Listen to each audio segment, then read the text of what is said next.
So today is Monday, August the 22nd, 2011, and I guess today was my 6th day of traveling and exploring all over New York. Today was a really exciting day. I had a really good day. I'll just tell you about what I did, and I'll show you the video clips of the things that I did today. So I woke up this morning earlier than I have in the last few days. I woke up about 9 a.m. And I kind of actually intended to sleep in a little bit that day. I set my alarm for 9:30, but nevertheless I woke up at 9. The reason I wanted to sleep in was because my plan, at least for today, or the beginning of today, was to try and get a standby ticket for the Late Show with David Letterman. So the way it works for those tickets is there's a bunch of different ways you can get tickets ahead of time. There's ways where you put in your name and the dates you're available, and you put all your contact information in there. And then a few weeks before the show, or they said they could contact you at any time before the show, and then they're going to call you up and they're going to say, are you available for this day?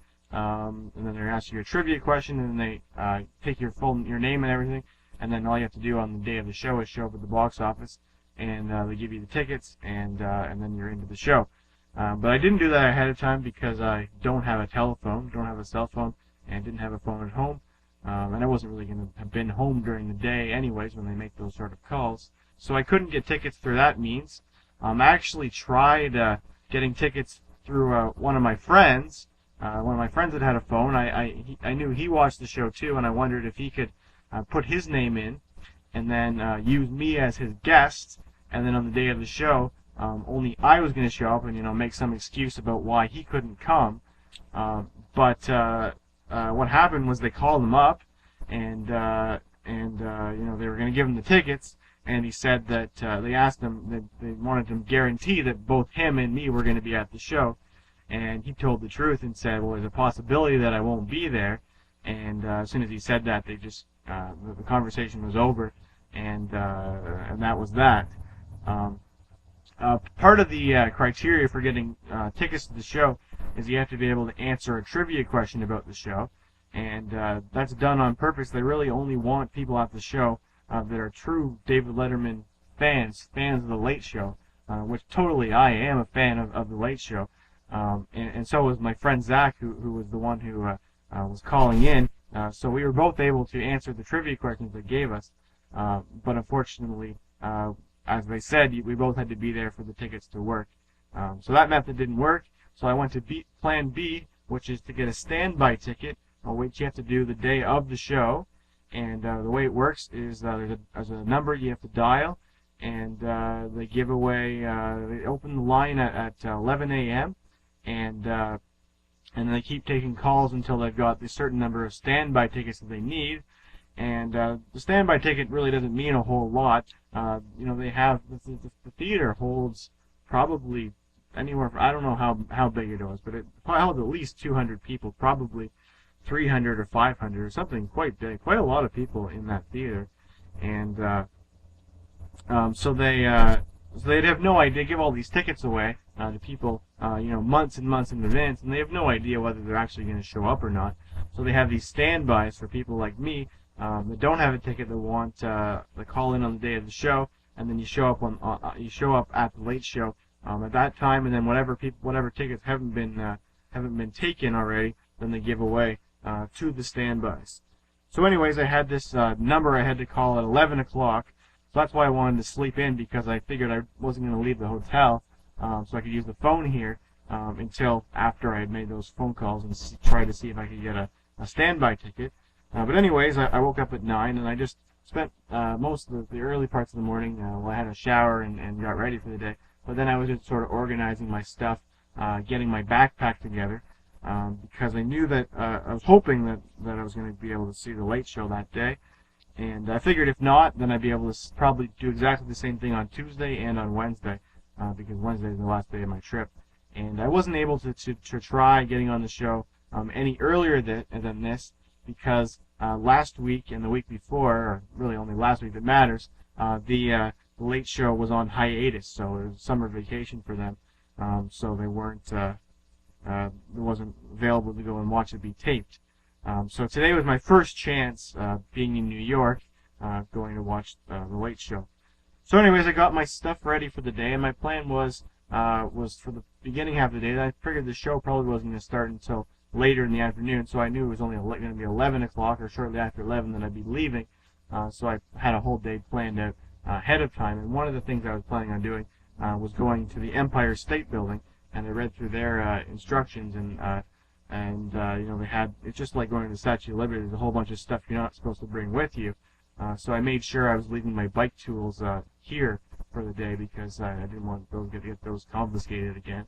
And they made a point of saying that there was no lockers available or anything like that to put your stuff in. So I made sure to leave stuff like that, and I was very careful about what I brought today. I really only brought the bare necessities for the day. So anyways, about 10 o'clock I went for a walk, and I went and had breakfast at a little cafe. I still had lots of time to kill before 11, so I went and did that. And I ended up going to a little cafe that wasn't too far away. I didn't bring my camera with me, unfortunately, but it was just a small cafe. I believe it was called the Bus Stop Cafe, and I got pretty much exactly the same breakfast as yesterday. I got orange juice and a bagel with jam and a muffin. And so at this point, I've kind of given up on searching for restaurants that serve what I consider like a traditional sort of a breakfast that has, bacon and eggs and maybe sausages, potatoes, those sorts of things that you normally, toast even, that I normally associate with breakfast. They don't really seem to have a whole lot of restaurants that are like that, and I realize why. That's not really what a New York breakfast is. For most New Yorkers, a breakfast is bagels. Bagels are a really big thing in New York, and coffee usually. So coffee shops are really where most people eat breakfast. So that's what I figured I'd do for breakfast. I don't drink coffee, but I really like the orange juice in the morning. So this place had some particularly good orange juice. It was, even all the cafes really do. It's usually freshly squeezed and, of course, really expensive, but really good. So anyways, I got back to the hotel by like 10:30 or something. Breakfast didn't take very long at all.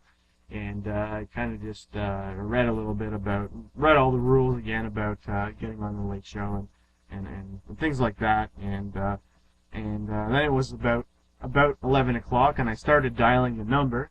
And I'd actually tried this number a few days last week. Even though I know they weren't taping shows, I wanted to see, make sure that the phone in the hotel worked fine. And I tried it a few times and struggled a little bit, and then I looked in the little book that they give you at the hotel, and I realized, okay, to use this phone, to dial outside, you have to dial 9 first. So I tried that, and when I tried calling the Late Show number in the past, every time I called, it was always a busy signal. So I figured for these standby tickets, they probably just have one phone line that's just dedicated totally for standbys, and so they have one person sitting there that takes all of the standby calls. And they probably, when they're not taking standby calls, they probably just leave the phone off the hook, so that it's not just constantly ringing, because it's a pretty important phone line for Late Show fans. So anyways, I just kept dialing and kept getting the busy signal, the same busy signal I had heard days before, and I was starting to doubt whether there was even a show today, because I just kept being busy and I was never getting through. And I thought, okay, well, maybe this phone isn't working quite properly. So I just tried dialing like a slightly different number. Like I dialed and I just changed the last 2 digits or something, and I got the exact same busy signal. And then I listened more carefully when I dialed the next time, and I could tell after I dialed 9, the second number that I dialed after that, like 9 to dial out, and the second number I dialed after that, it had immediately already gone to busy. So I figured that there was definitely something wrong with this phone, or I wasn't using it properly. So I quickly picked up the phone and dialed 0 and called down to the front desk. And I don't know how frantic I sounded on the phone, but I said that I couldn't dial out and it wasn't working and blah blah blah. And then the lady on the phone just politely said, "Oh, you have to dial 91 before the call." Well, unfortunately, their little book they give you is out of date, and it cost me the first 10 minutes or so of calling in, calling to nowhere pretty much. So. I was kind of disappointed by that, because it meant that I was a lot less likely now that 10 minutes had already gone by. They'd probably given away so many standby tickets that I was really frustrated with that. But anyways, I kept redialing. All I had to do was press redial and just listen and listen and listen. And finally, all of a sudden, I pressed redial, and there wasn't a busy signal. There was a woman that picked up the phone, and she didn't introduce herself or anything. She didn't say, who she was calling, who she was, or that I'd called the standby line. She just said, "Can I have your name, please?" And well, of course, I'm shaking there. I'm sitting there, and I'm just sitting here, and it's really calm because no one's picking up. And then all of a sudden, this person's talking to me, and I'm really shaking. She asked for my name, and I say my name, and she asked me to spell it. And for whatever reason, I didn't want to, I didn't want to spell my name wrong, so I used the phonetic alphabet. My last name: H is in hotel, O is in Oscar, Y is in Yankee, L is in Lima, E is in Echo. And I've never done that before, forming my name in, but for whatever reason, I guess nerves got the best of me, and I really didn't want to screw up this phone call. And so she told me that after she took my name, she said, "So you can be a standby, blah blah blah, and you need to be at the show at 5 o'clock. Is this fine? Blah blah blah."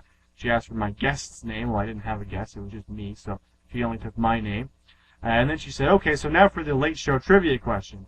And of course, I didn't actually know that the standbys were required to answer a question. I knew that the people that were called, for tickets in advance, they had to be dedicated fans, and maybe a standby, and they're kind of just desperate to fill the theater. So maybe they weren't so definite that they needed to be a late show fan. But anyways, she asked me the question, and she started off by saying, "So Paul Schaefer, he is the band leader of the CBS Orchestra, blah blah blah." She told me who he was. And then she asked me what instrument he played. Well, that's a really easy question. He plays, he plays piano and keyboard and organ and stuff. And I'm kind of nervous. I wasn't sure whether the answer was going to be piano, keyboard, organ. Because when he sits in his little place where he's playing, he's got a piano here, he's got a keyboard here, he's got an organ over here. He's really got about 10 different sets of keys from different little devices, but they're all, keyboard sort of devices. So I just kind of listed everything that he had. And she said, I was saying, so piano, organ, keyboard. And she said, yeah, you got the answer right. And I said, okay, good. And so, that was the end of the phone call. She said, so you are standby number 7. I'll see you at the late show. It's meet me on 53rd Street and Broadway at 5 o'clock. And hopefully you can get into the show. And the standby ticket never guaranteed that you're going to get in. It was just if people didn't show up, which I didn't know how likely. I mean, if I got a ticket for the late show, I was definitely going to be showing up. So, but I guess other people don't feel that way, and that's why they have the possibility of standbys getting in. So anyways, big smile on my face. I got ready to go, and so it's right now.